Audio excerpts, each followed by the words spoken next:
Mandela, un concert pour la liberté. Don't you know, they're talking about a revolution that sounds like a whisper. Don't you know, they're talking about a revolution that sounds like a whisper. While they're standing in the welfare lines. C'est un événement culturel et pop qui a contribué à faire de Nelson Mandela un symbole planétaire. Le 11 juin 1988, un gigantesque concert réunissant une soixantaine de stars s'est tenu au stade de Wembley à Londres. Objectif, célébrer les 70 ans de Mandela, alors détenu.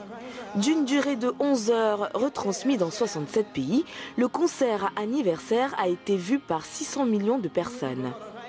Le concert a été interdit par le gouvernement de l'apartheid en Afrique du Sud. Aux États-Unis, les chaînes de la télévision du réseau Fox ont choisi de censurer les aspects politiques de cet événement. Sur scène, plusieurs moments magiques transportent les téléspectateurs. Tracy Chapman chante « Talking About a Revolution ». Stevie Wonder apparaît par surprise sur scène en chantant « I Just Called to Say I Love You ». Et Whitney Houston enflamme le stade, reprenant avec fougue quelques-unes des plus grandes chansons de son répertoire. Il faut rappeler que c'est près de 8 années plus tard, en 1994, que la chanteuse rencontre pour la première fois celui qui est enfin devenu président à l'occasion d'un dîner donné par Bill Clinton. Nelson Mandela, bouleversé par la mort tragique et prématurée de Whitney Houston, a plusieurs fois confessé qu'il entretenait un lien particulier avec la chanteuse à la voix d'or.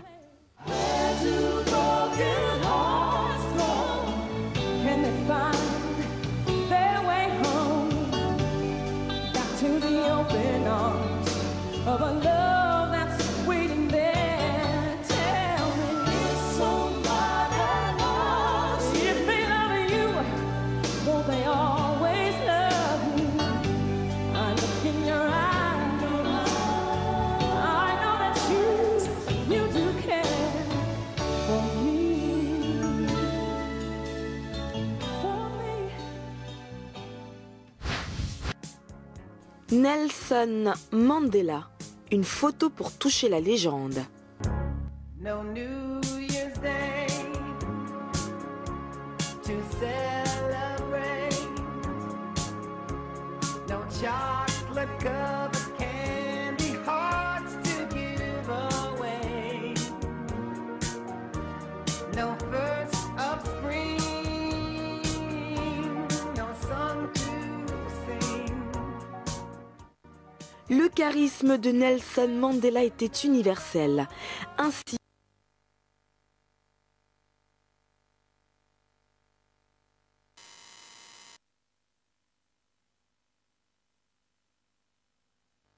ils cherchent par tous les moyens à obtenir ce fameux cliché qui augmente leur prestige et leur crédibilité.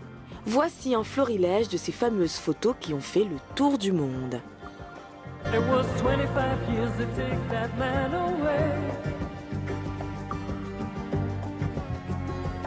Now the freedom moves in closer every day. Wipe the tears down from your saddened eyes. They say Mandela's free, so step outside.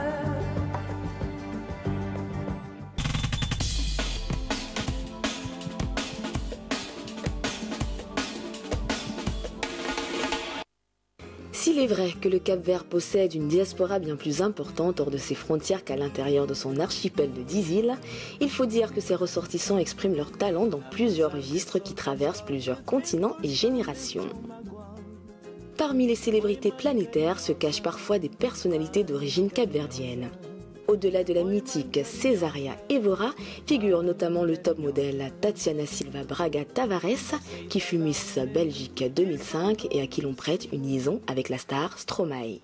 Aux États-Unis, Lisa Left Eye Lopez, de son vrai nom Lisa Nicole Lopez, fut rappeuse, chanteuse, parolière et membre fondatrice du célèbre groupe féminin de R&B TLC, originaire d'Atlanta. Ce trio des années 90 est considéré comme l'une des plus grandes formations de l'histoire des musiques pop. Lisa Lopez, alias Left Eye, est décédée, victime d'un accident de voiture en 2002.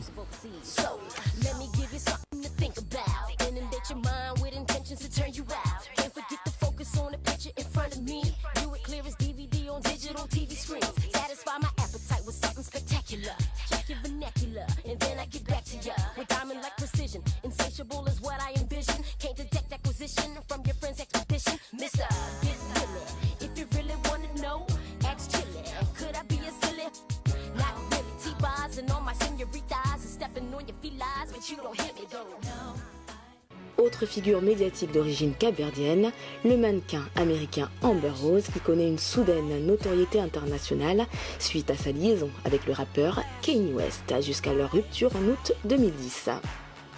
Dans le cinéma, l'actrice Sarah Martins s'illustre avec brio après avoir joué dans différentes séries télévisées françaises, dont Pigalle et Détective. Elle rencontre un succès international grâce à son rôle du sergent Camille Bordet dans la série franco-britannique Meurtre au paradis.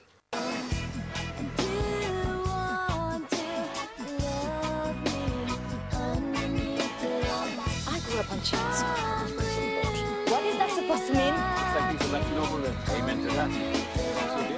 What's with it, you know? Just to see those pajamas. I think we should...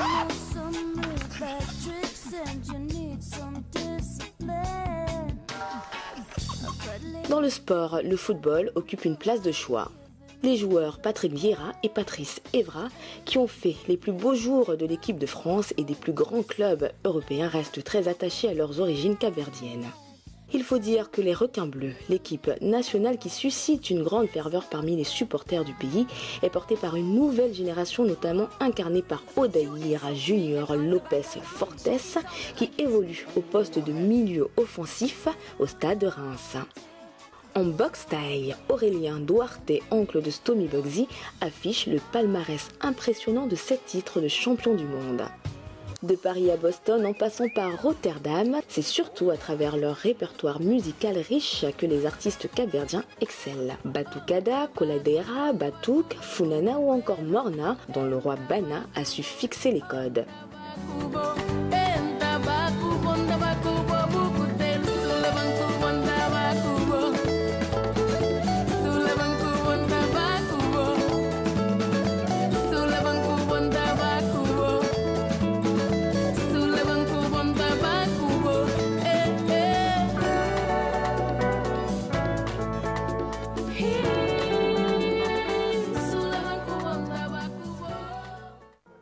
Géant de 2 mètres à l'âge de 16 ans, il trouve un mentor, le compositeur Belessa, considéré comme le plus célèbre du Cap-Vert.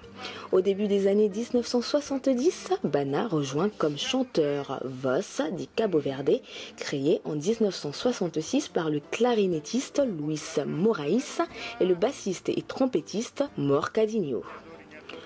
Au fil des décennies, le Cap-Vert a produit plusieurs générations d'artistes d'exception. Frank Mimita, Tito Paris, Hildo Lobo, Paulino Vieira, le groupe Cabo Verde Show, notamment formé par René Cabral et Manu Lima, devenu l'un des plus grands producteurs de l'afro-zouk de l'ivoirienne Monique Seka, mais surtout du gabonais Oliver Ngoma, qui toucha un public international grâce à cette fructueuse collaboration.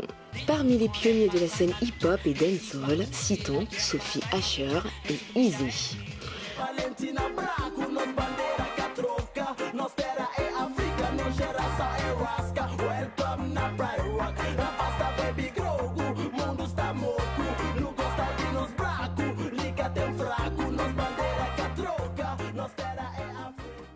Le son reggae de l'émouvante Mo Calamity. Dans plusieurs styles, ils sont nombreux à enflammer les scènes du monde à travers la variété de leur expression.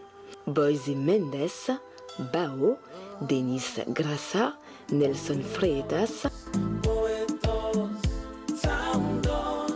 Calor conta shinti pabo, nun contivel pa ninyong mod lady. Oh no, botem na bumo, botem na bumo, botem me, ta manera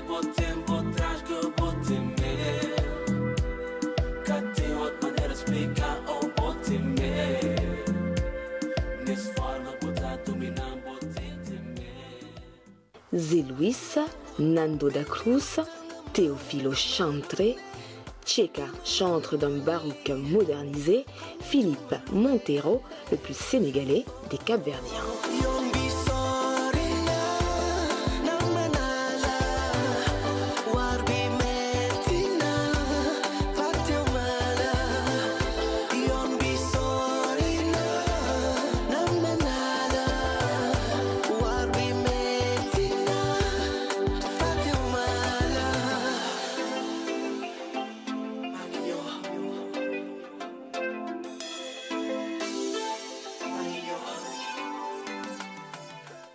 Dès le milieu des années 80, c'est au sein de Ministère Amer, le groupe le plus sulfureux du hip-hop français, que s'illustre Stomy Bugsy avant d'embrayer sur une carrière solo, puis d'acteur qui le conduit aux États-Unis. Puis, avec son compatriote Jackie du groupe Mec Marron, il multiplie les collaborations, notamment au sein du groupe La Macriado, où il retrouve la chanteuse Mayra Andrade. Aux côtés de plusieurs autres voix, Mayra Andrade offre au Cap-Vert une incroyable brochette féminine de grand talent qui toutes revendiquent une affiliation directe avec Césaria Évora.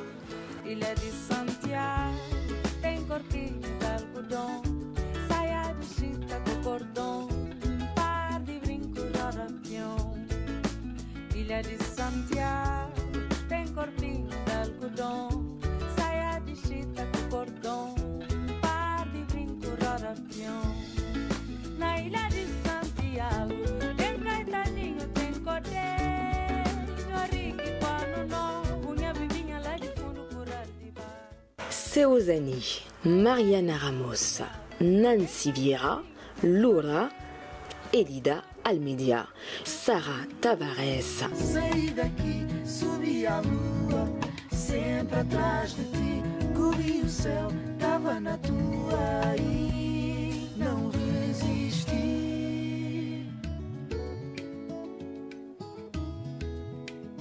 Tava na tua. Vai, Sara. Ao som dos teus passos, levantei os braços. Côté jazz, le Cap-Vert n'est pas en reste. Peu savent que dès le début des années 50, c'est un Cap-Verdien du nom de Horace Silver, né dans le Connecticut aux États-Unis, qui devient l'un des inventeurs du hard bop.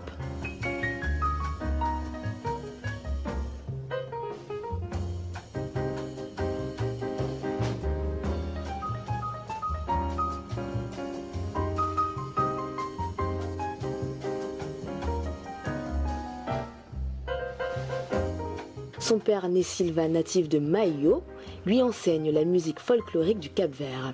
Il commence sa carrière comme saxophoniste ténor et côtoie les plus grands, de Stan Getz à Miles Davis, en passant par Lester Young. Dans la nouvelle génération, c'est désormais Carmen Souza qui porte l'étendard d'un jazz à la capverdienne.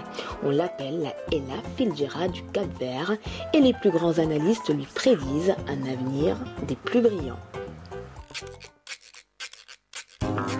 Contava a história de uma senhorita que estava de uma tonalha. Saí de casa, foi para a merca, deixa ser para a mamãe. Deixa ser, se terra tem pica, tinha sapato, tinha riqueza. Está ali agora, é um senhor aqui, tamada, está desmada de peça aqui, todo mundo vive no seu rosto. Então fazer cigarra, dona Lia e rainha de quintal. Minha vez perdeu lá que ganharia, pode com a frente e ela por trás. É bem de que toma uma boca, pode que se cutela uma gostosa.